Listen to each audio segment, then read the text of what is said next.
Got it to fly backwards for a split second. 21.39 volts. 7 minutes.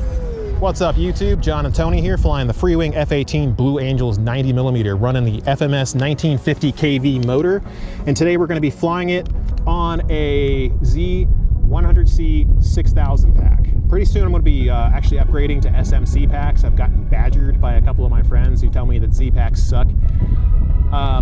There are some scientific analysis that have been done that prove that they don't hold their voltage under load as well as the SMC packs do. So I'm going to get one of those out and test it in the near future. They're not terribly expensive, but I'm loath to talk about how awesome they're going to be, because then I won't be able to get them because they're going to get out of stock, which is what's already happening with one of that RC Group's review thread on the best batteries. All the good batteries that are in there are gone. You can't get them now. So it's like, what's the point? Anyway, so we got the 6000 pack shoved about as far back as we can get it without it actually coming off of this model Freewing strap here. We're also using the Spectrum Avian 130 amp ESC, the same one that goes into the Viper 90mm. And we also have the 5280 RC afterburner. You can see a little port for it right here. It's all underneath the tray. I try to keep it as clean as I can. It's a rat's nest underneath, but as long as it looks clean on top, we're good to go. We are flying in some pretty serious turbulence today. It's not as bad as it could be and has been in the past, but it's definitely on the windier side of things. So we may have to do some no flap landings. Throttle open. All right, let's get the flaps in here. Full span flaps. We made us land without them. We'll have to see. There we go.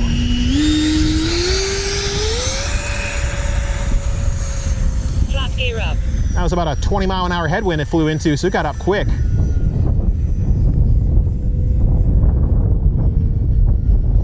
I also redid the stab servo arms a little bit too, so I moved them in one hole and had to readjust some stuff, flat mixing wise especially. 30 seconds.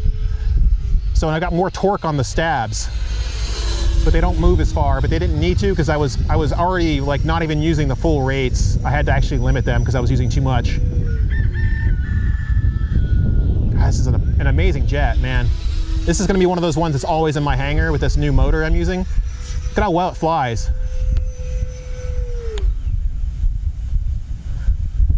It's just so good.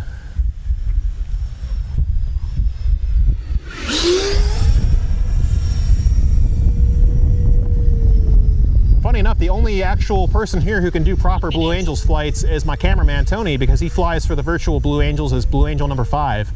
They do the exact same maneuvers that the full-scale Blue Angels do in the real shows, and they are, like, I've seen him fly. I've actually come over to his house when he's flying, and my man looks like a machine when he flies. His hand is so steady. I swear it's so cool to watch. I'll have to link to them in this video so you guys can see just how cool the VBA are, because these guys pay some real tribute to the aerobatics that the US Navy can perform with the F-18. Now all we need is a Super Hornet because they've already moved to it, and we're still flying the Legacy Hornet. Let's do a full speed pass into the wind. Flight pack 20.96 volts.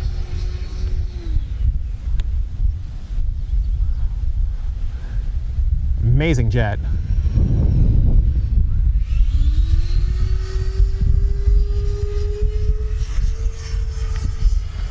I think I'm on flap-based gyro gains as well, so if I keep the throttle setting where it's at right now, we're probably gonna violently oscillate. Full flaps. But 2 nope, minutes. so far we're good. Coming in for a slow flat pass.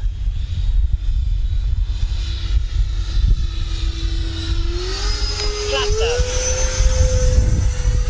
I think we're definitely gonna land without flaps, man. As much as I'd love to land with them, this is some really 21.27 really turbulent wind, and with the flaps blocking the stabilators a bit, we're gonna probably have a lot of hard problems flying it. Look at it slide over itself.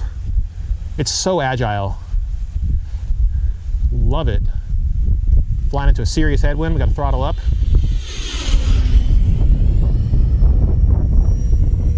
Imagine landing tailwind right now with this. If I landed from this direction I'm flying, we would probably land touchdown with a ground speed of 50 miles an hour. I think you'd destroy the plane pretty quick. There'd be no way to slow it down before it hit the grass, tore the nose wheel out. Check the 22.08 volts. Yeah, let's go ahead and get it ready to land. In this wind, you got to keep throttle up. We're going to try no flap landings, save some of this power Yep, you can see her starting to sink a little bit. I'm gonna hold the throttle in a little bit. 3 minutes. It's gonna be fun.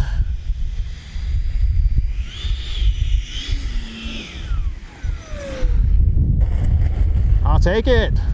Full Drop the flaps. flaps to get her to slow down into that wind. Flaps up. If I had tried to land it with flaps, that would have been, all it would have taken was one little bit of wind shear, 22.97 and we probably would have lost the jet. It would have just smashed into the ground.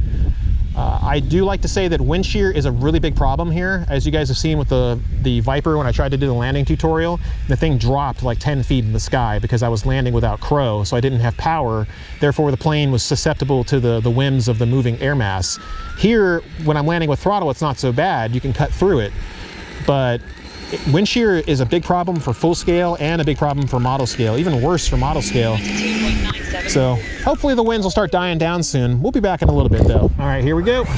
Taking that Freewing 90mm F-18 up right over Tony's head.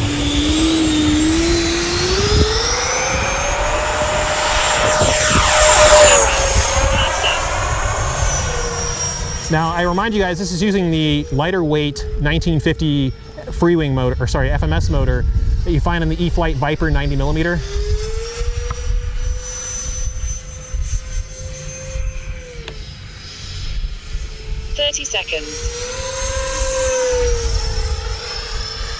So it's got a lot of thrust and a lot less weight.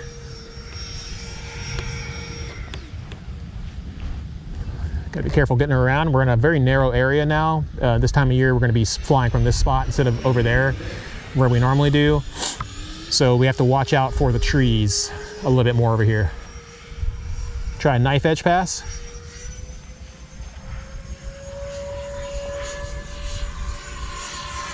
Yeah, I'm gonna get out of that. The trees are starting to make me wonder. 1 minute.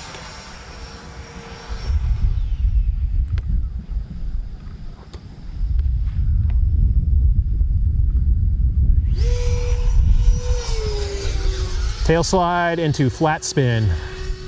That's how we do it. Shed is a little unstable on the inverted axis, so we'll see how she handles on a full speed inverted pass, or a very fast inverted pass.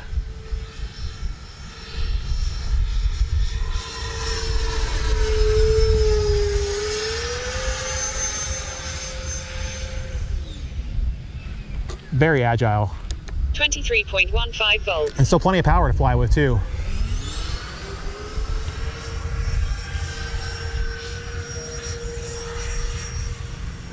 It's got a rip-roaring full speed pass right above the grass. What do they say at the air shows? Don't blink. Flight pack 21.06 volts. Flight pack 20.97 volts. 2 minutes. 22.48 volts. Man, she is just hauling butt today. This is such a fast jet with that Freewing, sorry, I keep saying Freewing, FMS motor in it. And it's so lightweight too. It really helps this plane be much more agile. Let's bring her in, make her do a Cobra.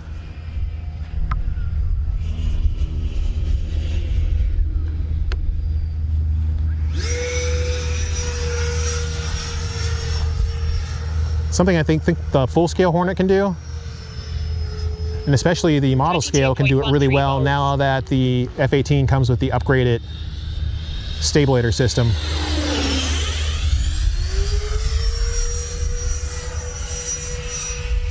Flight pack 21.41 volts. All right, I think we can land with full span flaps this time around. Gear down. We're gonna drop the gear early, stay in the flaps, coming up soon. I don't think Tony can see it. There we go. 22.13 volts. Sorry about going off screen there if I did. I can't tell what he's seeing. He's a little further away from me today. Full flaps. Coming in with full flaps now that the winds are finally starting to die.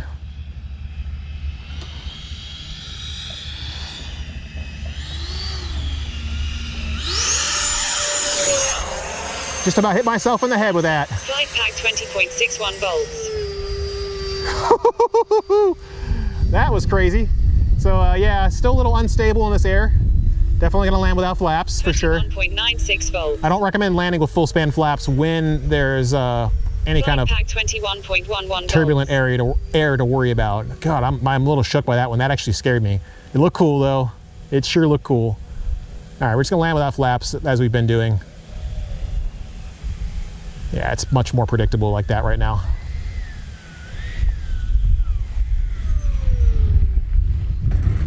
I'll take it. I don't care. I will take it at this point. Just to get this thing down on the ground safe and not smash into my face with it. I don't know if he caught that, but I just about hit myself in the face. I saw it coming right at my head. That was pretty cool. 4 minutes. I think you can see the deer out there on the runway too. That's pretty neat. Yeah, this jet's a real handful to fly, but it's a lot more tame than it is when it has a higher wing loading. So getting rid of that blue box and getting rid of the ribbon connectors and getting rid of the Freewing 1900 motor really livened this thing up significantly.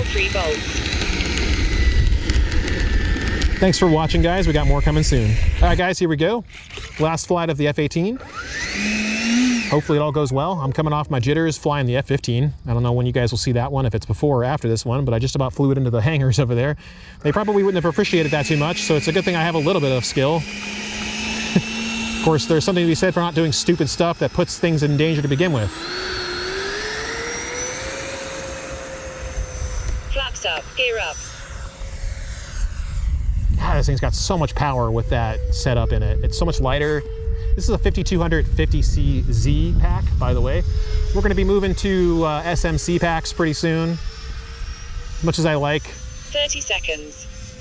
The Zs, I also like higher performance batteries that can handle all the crazy stuff I want to do. Let's roll over.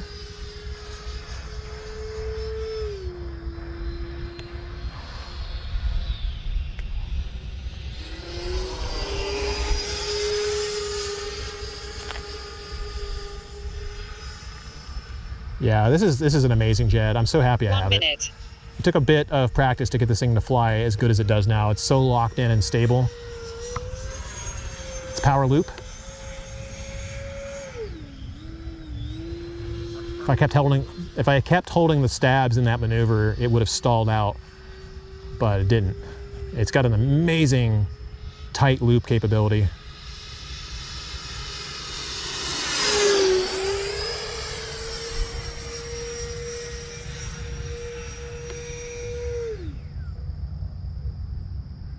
Give it a chance to stabilize itself. It's a very wonky and strange airframe. It does some stuff it wants to do really well, and some of the stuff it just doesn't want to do at all. High alpha is one of those things it doesn't want to do. Let's see if we can get it to do a nice high alpha pass. I don't think it's going to work, and in fact, I'm probably going to abort. Alpha auto.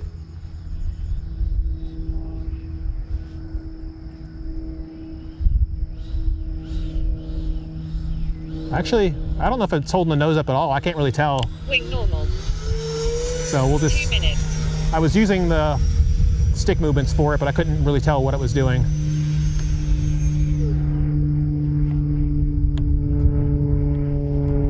Okay, it's getting kind of hard to tell the orientation of the jet too in these clouds. Over there, it's pretty good because the jet isn't really in a situation where like I can't tell which way it's pointed.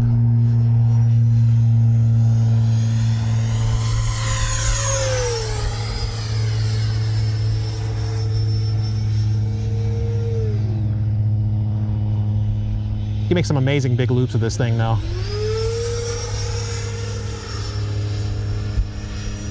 Inverted loops are pretty good too. Flight pack 20.87 volts.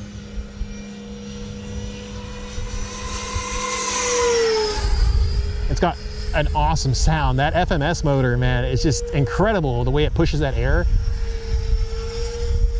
Let's do another, let's do a higher speed Cobra. And if it disintegrates over the runway, that's better than it disintegrating into the trees. High-speed Cobra coming in now. That's not really a Cobra, it's too fast. Get away from those hangars. Slow her down. That's a halfway decent Cobra.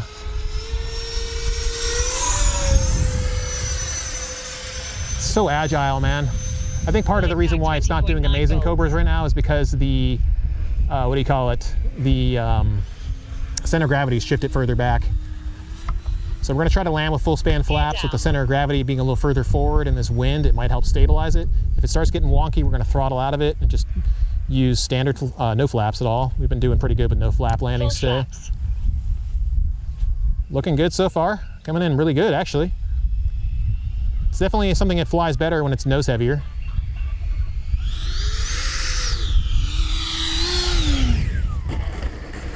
Flaps up. I actually keep the flaps out so we can stop faster. That wasn't half bad, man, for a full span flap landing. So on windier days, I'm gonna say for sure put it nose heavier. So move the battery further forward. If it's a day where it's very little wind and you don't have to worry about wind shear or anything else, the jet's actually pretty stable. You can fly it closer to neutral. I don't think you can get true neutral. Apparently, if you listen to Air Guardian, the jet does like to depart level flight or something. It doesn't have any stab authority or something like that. It's something weird the way the jet's designed. But it's a good flying jet. If Tony's got enough battery power, we could bring up that last pack. What do you think, boss? All right, we're gonna hot swap real quick. Got one more pack, and I think I'm gonna let the man himself fly it on his battery, but we're gonna take this up with a 5200 100C pack. Make sure you guys check the description for the 5280RC afterburner packs. They are among the cheapest you can find in the entire hobby industry here. They are super bright, and they are just phenomenal performance. I love the way they look, and they don't really detract from the flight times in any measurable way I've been able to detect. So we're gonna attempt to make it a little bit tail heavier this time around, so move that battery a little further back. We'll see if it lands okay with the full span flaps. I'm gonna guess that it won't. We'll probably have to land without it, but I bet the Cobras and some of the other maneuvers are gonna be way better looking. This battery is nice and warm. Let's get this thing strapped down to my chest correctly. There we go, so you guys can see the sticks.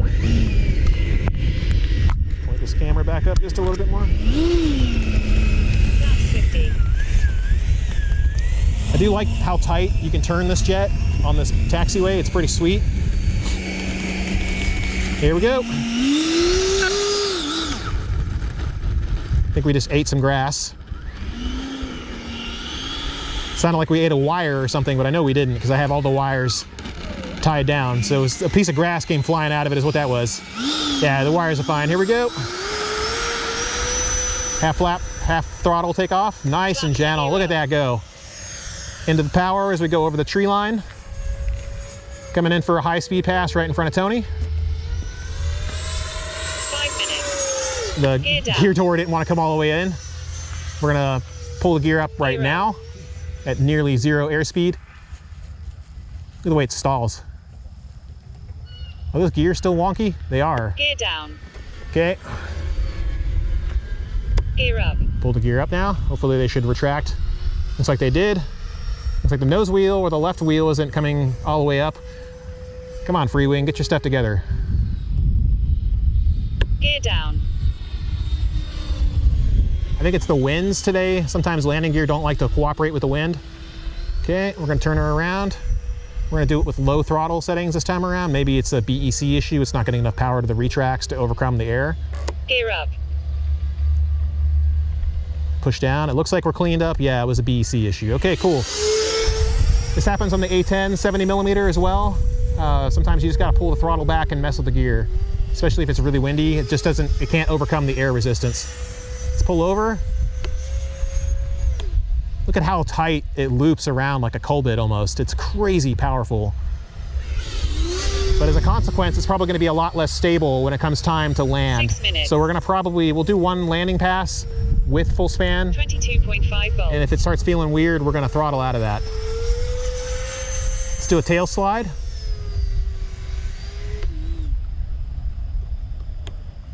Getting real hard to tell the orientation of this jet, man.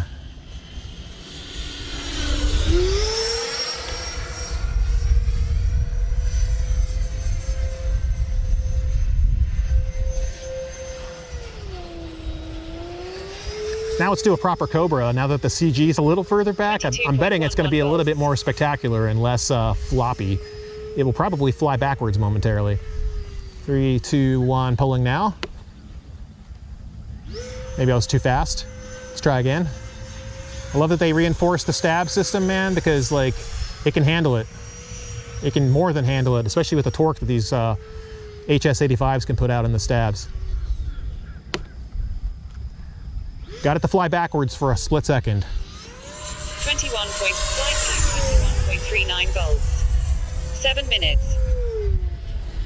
Let's see if it'll do an inverted Cobra. I haven't tried that yet, and then we'll get ready to land.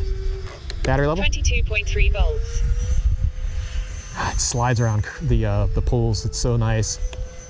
Flight pack 21.22 volts. It does not. It also stalls violently. That's not good. Oof. Gear Dropping the down. gear. This jet's got some weird flying tendencies, man. Tony will tell you that. This is the second jet he and I have both owned. The first one was back in the days of when we didn't know as much about mixing as we do now and how to fly them correctly. This one is much better behaved. However, it still has some weird stall characteristics, and that's just probably due to the nature of the airframe. The full-scale Hornet probably has much better stabilization systems than an AS3X gyro does. Full flaps. Okay, coming in with flaps. Starts feeling weird. Again, we're going to push out of it. Does feel a little weird, but I think we can land like this as long as the wind stays stable. 8 minutes. Keeping the throttle in. 22.51 volts. Boink. Throttle cut. Smacked into my A10. But I don't even see where it hit. If it hit it. I know it did, but didn't hurt it. The F-18 seems like it's in good shape. It scraped the wing a little bit. But other than that, it's fine. That's, again, you see the instability that comes from the CG? 22.69 volts. I kind of want to take off one more time and salvage that, but I think we're not going to. That would be a very stupid maneuver. That's happened in the past. We've made mistakes trying to salvage landings and just realized, oh crap, now we have a busted jet. The jet's in good shape. There's nothing wrong with it. So we're just going to take that landing, no matter how terrible it was. I mean, on a scale of 1 to 10, 10 being amazing and 1 being bad, that was a 2. It's pretty terrible. I'm just glad I hit the A10 where it did. It didn't damage it at all. Let's do a quick check on everything though, make sure there's no weird issues. Turns on a dime still. So yeah, don't push the battery back as far as I did. So on this setup that I've got now, let's take a look at where it was. It was pretty far back there. If I took off again right now and moved this battery, actually let's check the CG with the canopy on. If I took off again, the CG would be balanced slightly nose heavy, right about, let's see here. Well, let's look at the bottom of the wing. Right about there. In this wind, in the way it feels today, it's not flying well at all. Just make it nose heavier. It's not going to hurt performance much, if at all. It does make it fly better in some ways, but landing it with full span flaps is awful like this. So we'll call it quits here again. Thanks you guys for watching. We'll see you all again next time.